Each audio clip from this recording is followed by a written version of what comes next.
Tiga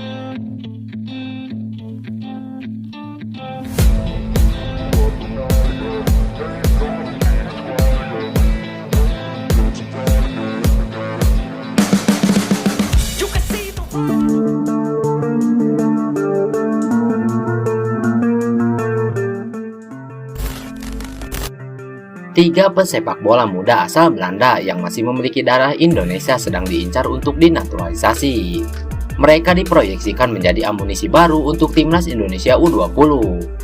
Langkah ini dilakukan untuk seiring kian dekatnya gelaran Piala Dunia U20 yang akan berlangsung pada 20 Mei hingga 11 Juni mendatang di Indonesia. Tiga pemain yang diincar adalah Justin Hubner, Ivar Jenner, dan Rafael Struijk, di mana seluruhnya merupakan asal Belanda. Ketua Umum PSSI Erick Thohir mengatakan ketiga pesepak bola berdarah Indonesia itu sudah diajukan oleh pelatih timnas Indonesia Sintayong ke Badan Legislatif untuk proses perpindahan kewarganegaraan. Dari proses yang sedang berjalan, Erick Thohir lalu memberikan kabar terbaru terkait nasib tiga pemain tersebut. Menurut dia, proses naturalisasi sedang berjalan dan meminta kepada semua pihak untuk menunggu.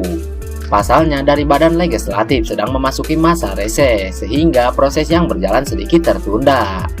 Namun untuk saat ini, dia hanya meminta kepada semua pihak untuk menunggu.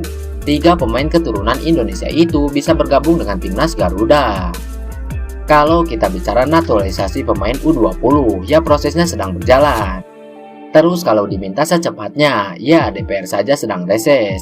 Jadi tidak mungkin terus kita keluarkan paspor. Keluarkan KTP palsu bisa berbahaya buat kita sebagai bangsa. Jadi ada prosesnya dan kita akan kawal, ucap Erick Thohir. Meski akan mengawal proses yang berjalan, sosok yang juga berperan sebagai Menteri BUMN itu mengingatkan kepada pelatih yang menginginkan jasa pemain tersebut. Dia ingin proses naturalisasi benar-benar mengarah untuk kebutuhan timnas ke depan.